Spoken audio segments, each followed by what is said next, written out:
Hey guys, welcome back to the channel, and today I have a special episode.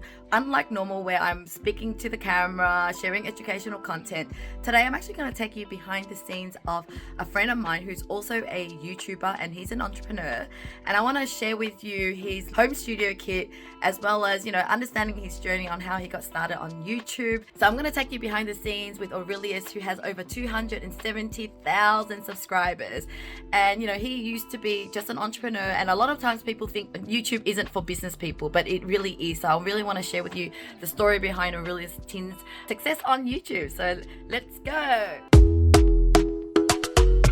Right, Aurelius, welcome. Thank you. All right, so tell me more about this room. Like, you dedicate it to your YouTube production. We just used one of the bedrooms. It's a 4-bedroom house, but we decided to use this 4th bedroom as an office / YouTube studio.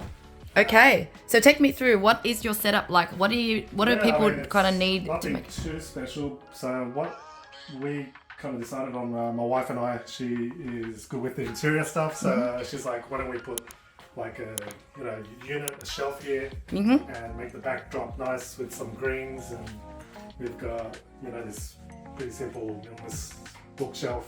The thing that people see, is exactly what we see in my videos.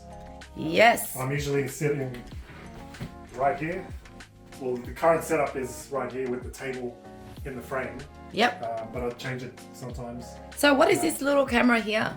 So that one is a monitor that connects to your camera through HDMI. What camera do you use here? I use a Sony A7C with a Sony G Master 24mm f1.4. Yep. So that helps you monitor. You can see a better view.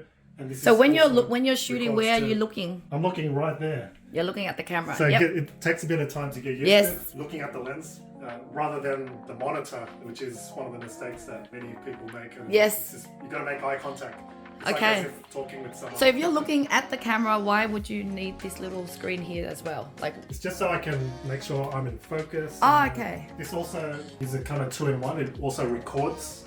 So it records right here. There's a hard drive, and then once you finish recording, you transfer it over to your computer. Okay, so pretend you're just starting your day with shooting. Like, what do you need to turn on to actually make it work? Like, is there all these different equipments that you have to switch on one by one? Camera obviously on, and then I've got my lighting, and I use an app with smart plugs and stuff. So I've got my office power boards that switches on and off those main lights. Oh wow, yep. And so those two. So those lights that get connected with your app, yep. That's right. A few kind of background kind of lights, these little practical light. And, just gives it a bit of a glow on the back. Yeah, otherwise it just looks pretty dark. And, there's an extra light here. So it's just making do with, what you have. Yep. So it just kind of lights up the background. Okay, yep. So it gives a bit of a glow on the back. Yep. Yep. So that's the main key light bar, and then this is a fill light, so it gets a bit of the side of your face. Gotcha. So once I want to start recording, I'll turn on the...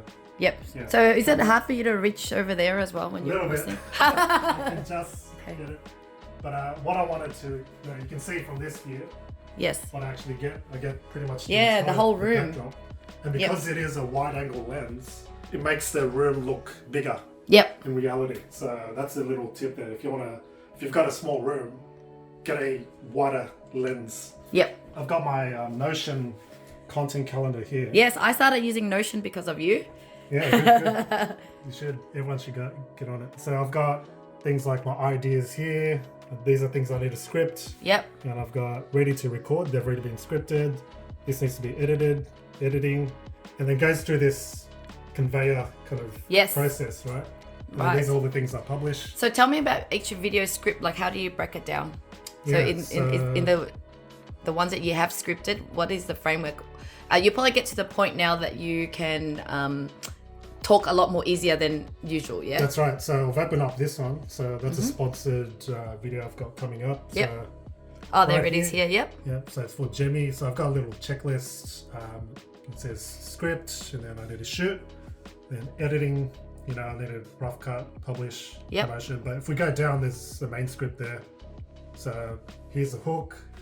So they're dot points now, so you kind of just talking points. So I'm not reading word for word. Yep. Which never works out for me at least. Yep. And then, just those points. And then some of the things Yep. that I've gone through with the brand. Otherwise, so I have that on the side.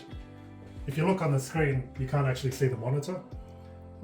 So Yep. the screen's out of the way, so it kind of plays a role where, I've got my screen there, it's sharing my screen. Yep. Because that's the type of videos that I make, video tutorials. In terms of audio, I've got my mic that connects with, it's back here with all the cabling, connects to a USB. And what's this for interface. here? This. Right here, this is my Stream Deck.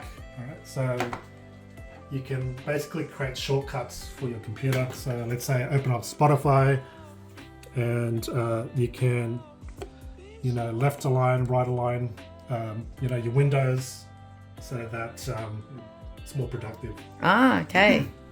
You can customize this fully to whatever you want. Yeah, so I use that just to speed things up. Yep. Yeah, so I usually have my mic here, and once I start recording, I use a screen recording software, called ScreenFlow. So I've got ScreenFlow up in here. That's my last video that was edited. Yep. I'll start recording here. So you use ScreenFlow to record versus the camera there? Well, the screen gets recorded using ScreenFlow. Oh, sorry. This is you when you're creating screen showing how to do things. So I'm looking here and there at the same time. Ah, okay. And then I've got like a little face cam, like once during editing phase, like you can see with this last video. Let's see if you can find it. See how I've got the screen and yes. myself there. So that's how I Yep. integrate both at the same time. What's the difference with like Loom, for example? Well, with Loom, it's a bit more fast and easy to use, where if you want to show like a staff member or a team member how to do something, you just quickly record it, and then you can record whatever is on your, I think, browser. Yes. Specifically. But with ScreenFlow, you can record both your desktop and whatever else that appears on your screen. So more advanced, would you say? You've got the built-in editor as well. Oh, okay. You can even edit directly. Yeah, with ScreenFlow, you can do things like zooming in, out, put little pointers and overlays. So yes, whereas with Loom, you might just have to download and then edit with your editors. Yeah, and their editor's a little more basic. So if you want to do something a bit more advanced and edit, then ScreenFlow is a better choice. So Aurelius, if someone was starting out and wanting to shoot videos, what would they at least need to have? Well, shoot videos, first thing is obviously a camera. I always say just use whatever camera you've got handy. When I started out with my YouTube channel, I just used like a pocket camera like this, obviously without the mic, but it was a really old one that we used for traveling. And I used that for maybe a year and a half. If you've got a smartphone, that's all you need, as long as it's not like more than 5 years old. Because these days smartphones have pretty good quality video that you can produce. And then after that, the next thing would be audio. So audio is a must to upgrade, because people can forgive you for poor quality video, but if your audio is not that great and there's a lot of background noise and distractions, and people are going to find a hard time understanding what you're trying to say and then click off, which defeats the whole purpose of having people watch your videos, right? So after that, just use natural light. You don't need to go and buy one of these. It's a little overkill if you're starting out, which is what I did. I simply use natural light. As you progress and you get into the rhythm of recording, and sometimes you'll feel like, oh, this is something that's actually going somewhere. My channel's growing. You can reinvest back into your setup or whatever it is that you want to reinvest back into.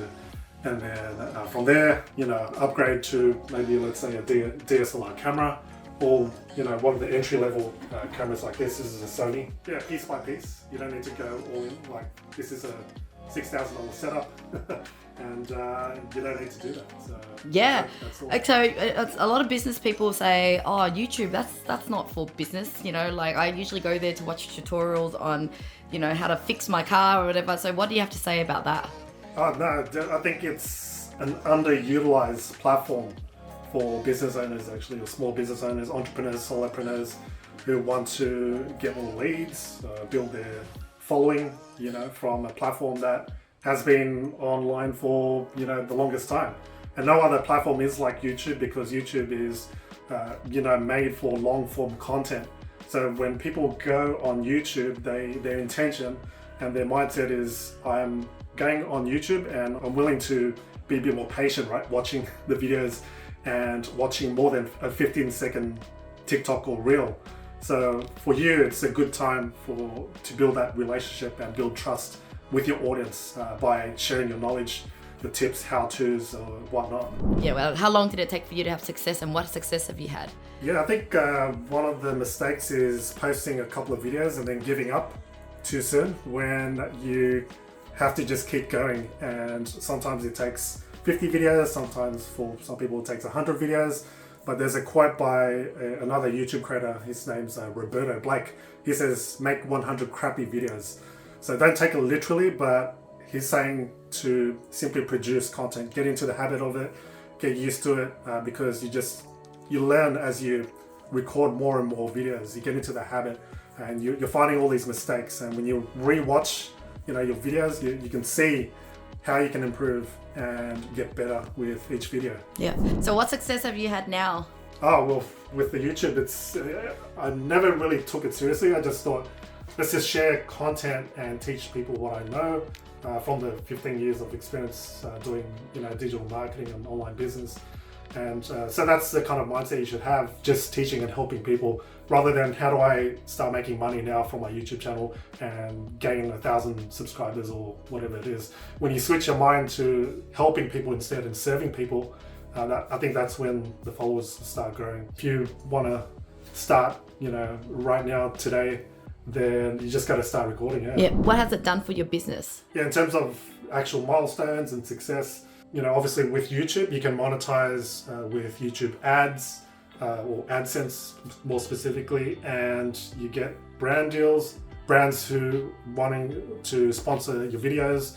So you can charge based on, what your time's worth, what your follower base is and your engagement. That's another way of monetization. So monetization is a huge one, and you really can make a living doing YouTube, and it's kind of a misconception. Some people think that you can't. Yeah, it's probably the best paying platform out there versus TikTok and Instagram. Yeah, how has it helped with your personal brand now, and has it also brought an audience to your other business as well? The audience now, I've launched a YouTube course, for instance, early this year. Because you kind of own that audience, you're not just sending traffic to someone else's website. You can control where that traffic is going, where that audience is, where you want their attention to go to. In terms of building a personal brand, like more leads, bigger email list as well, which is one way to also utilize these social media platforms, rather than building subscribers on your social media platforms. I always recommend to build an email list at the same time, because if your account goes down one day or you lose your account, knock on wood, you've always got your email list to fall back on. For any personal brand, any coach or any expert who wants to build their personal brand, definitely YouTube is something that should be looked into. If you haven't started yet, definitely start. Yeah, it really surprised me as much as it surprised you as well, right? Yeah, the impact. It took me a year and a bit to finally gain some traction, and so a whole year, not much views, not many subscribers, but it just hit, click one day, and then one of my videos went semi-viral, and yeah, the rest is history. Yeah, what's your future goal for your YouTube channel? Because I am taking it seriously, I want to build a team around it, because the brand is around my name. I want to build other products around it, maybe software, apps. Because I've got that following now, I have a good understanding of what problems they encounter, what kinds of tools they wish they had. So I want to gather that feedback, use that feedback to build my own SaaS or tools, so stuff like that. But with YouTube, it's endless, like the ideas that you can gather. So it's only the beginning, I feel. Yeah, I'm really excited for where it's going to go. Can't wait for you to hit your 1 million subscribers. That's right, yeah. Well, thank you so much for watching, guys. I hope that was useful, because this is a chance for us to really see behind the scenes of what a YouTuber looks like. And as you can see, the opportunity is endless. Now Aurelius can actually launch and build anything he wants, because he's got an audience who really like and trust him. So if you really need a team to help support you and help you build your YouTube channel, then check out our website, 𝙁𝙤productions.com. Otherwise, I'll see you again in the next video.